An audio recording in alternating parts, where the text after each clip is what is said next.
No nii, tere kõigile. Hõbekun siin. Täna siis 5. september ja vaataks kõigepealt üle, mis väärismetallid teinud on.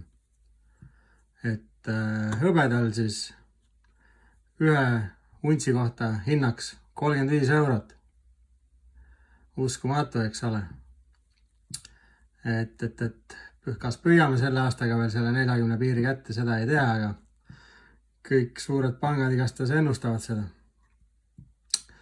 Ja siiamaani kõik see, mis ma siin rääkinud olen, on tõeks saanud. Vaadake mu eelnevaid või vanemaid videosi ja kogu aeg olen rääkinud teile, mis saab ja mida ma arvan, et mis saab.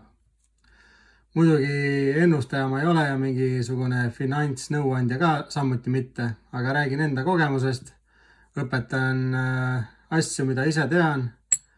Ja kui teile selline asi meeldib, siis hakake kanalit jälgima ja olete kursis sellega, millega ma tegelen. Ühesõnaga, hõbeda ühe untsi hinnaks siis 35 eurot. Kuld selle eest. Kuld 3055. Uskumatu, eks ole. Kuld pole kunagi varem nii kõrge hinnaga olnud. Aga noh, mis ajab siis neid hindasi ülesse? Kui oled kanali peal uus ja võib-olla ei ole kursis nende asjadega, siis eks ma natuke mõne asja võin praegu sellesse videosse öelda ka, et esiteks ikkagi sõjad. Venemaa-Ukraina sõda on käimas. Või no, alustaks sellest üldse, et miks siis sõjad üldse ajavad väärismetallide hindu kõrgeks. Otse loomulikult sellepärast, et tihtipeale, kui sinu riiki tuleb sõda, siis need inflatsioonid ja see paberraha kaotab nii palju väärtust, et inimesed võib-olla ei taha su paberraha lihtsalt aksepteerida. Või kui on üleliigset raha inimestel, siis nad ei usalda seda paberit, puhast paber lihtsalt või internetiserveris mingit asja, et investeeritakse kulda ja hõbedasse, sest see käib inflatsiooniga kaasas, ehk siis kui on inflatsioon suur, siis järelikult väärismetalli hinnad tõusevad, et see hoiab nagu teie vara väärtust. See on seda siiamaani alati teinud ja öeldakse, et kuld ja hõbe pole nagu tegelikult nagu investeering, et see on nagu vara nagu hoidmiseks. Aga kui võtta teistpidi, et kui sa oled pikemaajaline investor, vähemalt siis 10 aastat, et sa ostadki omale hõbedat või kulda ja hoiad seda 10 aastat, et tegelikult siis võib seda investeeringuks samuti nimetada, sest alati ta tõuseb. Ta ei ole kunagi niimoodi, et nüüd läheb null, no ta ei lähe lihtsalt, see ei ole võimalik. Jah, võt nii, aga ühesõnaga vara hoidmiseks on väärismetallid siis. Aga jah, mis ajavad väärismetallide hindu üles, on sõjad esiteks. Sest inimestel tekib hirm ja kui on maailmas rasked ajad ka inflatsioonid või on paljud riigid sõjas, siis väärismetallid on üks parim viise oma vara hoidmiseks. Aga praegu on siis Venemaa ja Ukraina sõjas. Lisaks on siiamaani Iisrael seal Gazaga sõdimas ja kõik Iraanid ja need muud seal, kes seal kõrval on, et siis Hiina siin ähvardab kogu aeg Taiwani endale võtta. Samuti ähvardab Põhja-Korea siis Iisraeli rünnata. Ja eks neid asju ole tegelikult palju riike ja sõdasi seal kaugemal ka, millest me nii väga kursis ei ole. Et India siin isegi läks, vahepeal oli väike selline intsident, sõdimine seal piiri ääres neile. Ja eks neid riike ole teisigi. Loodame, et tullemaks ei lähe, aga eks seda näitab vaid tulevik. Ühesõnaga, number 1 on siis sõjad, mis ajavad hindu üles. Aga number 2 oleks siis see, et loomulikult hõbedat on ju vaja kasutada igal pool. Et seda kulub esiteks üks suurim osa on võib-olla sõjatööstus. Rakettidele ja igasugustele sõjaasjadele siis kasutatakse hõbedat, sest see on hea elektrijuhitavusega ja nii edasi. Samuti elektriautode akud, päiksepaneelid, meditsiin ja samuti ka meiesugused inimesed, kes investeerimiseks ostavad. Seda kulub ja kulub palju. Nimelt, täna mul üks selline uudis teile, et kust ma alustan näiteks? Alustame Ameerikas siis. Nimelt siis Ameerika Ühendriigid panid hõbeda siis ja tegelikult ka vase. Aga ennekõige siis meie oleme huvitatud hõbedast kriitiliste metallide hulka. See tähendab seda, et kui maailmas on näiteks mingisugune hull kogus sellist hõbedat, siis nagu mingi kogus, et keegi on öelnud, et selline kogus hõbedat on maailmas olemas, on ju. Tegelikult füüsilisel kujul seda ei ole. See kõik kogus oleks siis, kui see maa sest välja kaevataks, oleks see kogus. Ja see siis on põhimõtteliselt võrdväärne aktsiaturuga. Et need näiteks, kui sa ostate aktsiaturul hõbedat siis, et seal on need kogused nagu nii ulmesuursed, et sellist kogust hõbedat tegelikult maailmas nagu põhimõtteliselt ei ole olemas nagu sellisel kujul. Et mida ma öelda tahan, hõbe on siis Ameerikas kriitilises seisus. Füüsilisel kujul ma mõtlen. Ja kuidas ma veel paremini seletan teile nendele, kes veel aru ei saa, siis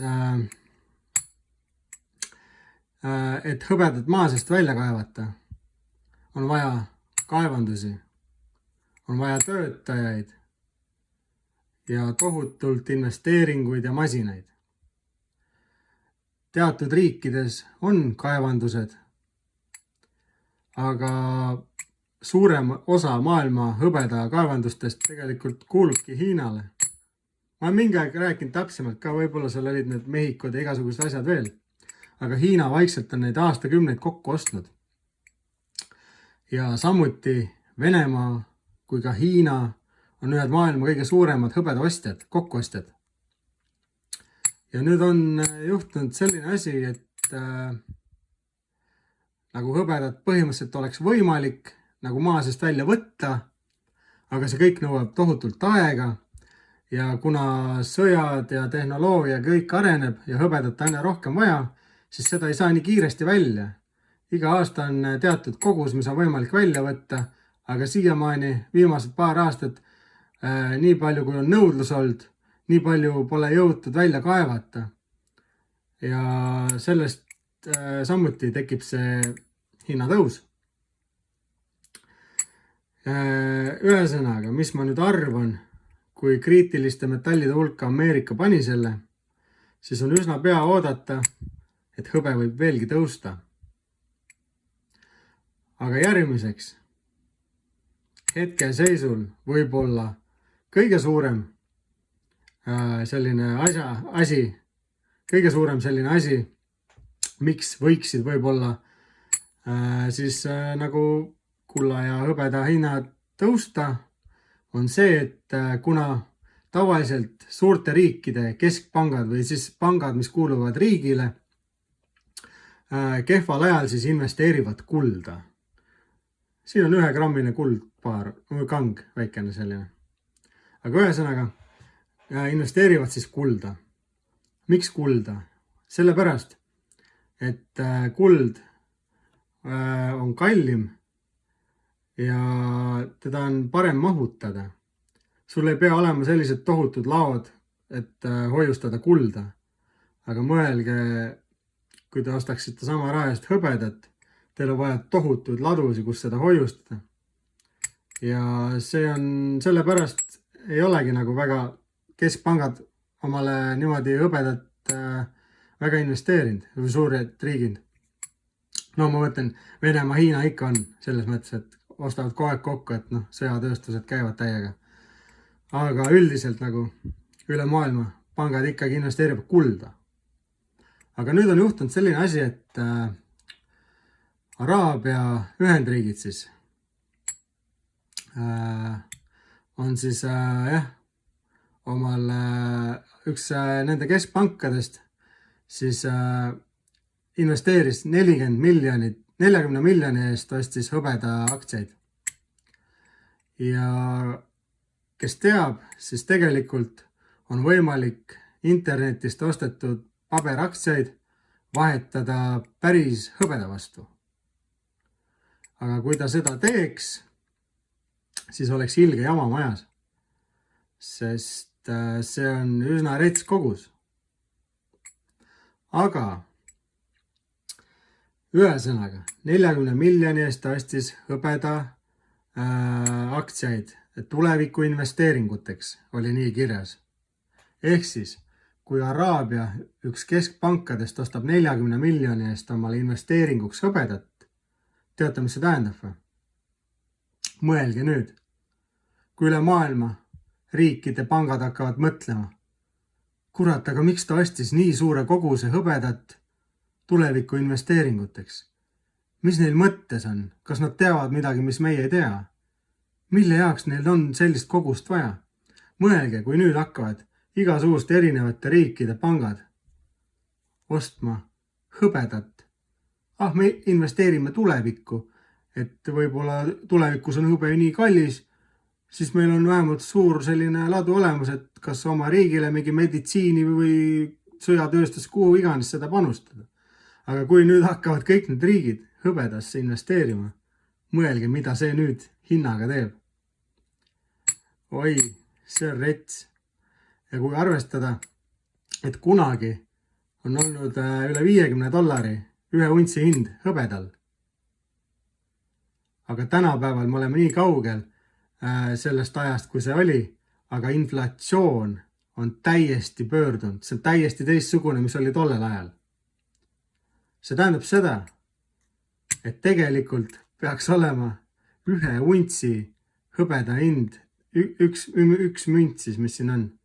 Siin on 20 münt peaks olema. Või 25, ei, siin on 20. Et ühe untsi hind peaks olema tänapäeval üle 100 euro. Et ta oleks võrdväärne tolle ajaga, kui rekord oli 55. Aga kuna see ei ole veel nagu korrektsioon pole toimunud, kuld tõmbas eest nii räigelt ära, et siin 2-3 aastat tagasi või ma ei mäleta, ühe untsi kulda ma ostsin 1500 euroga. Hetkel on üle 3000 euro. Preemiumid juurde, mõni münt maksab 3500 eurot. Tavaline investeerimismünt, ajuvaba. Turuhind on ainult 3055 eurot tänase hinnaga, ühe untsisel kuldmündil. Et ennustused on siin hullud. Pakutakse 2030 aastaks mingi 5000 eurot üks unts kulda. Hõbe pidi see aasta juba kuradi 40 euro piiri ületama.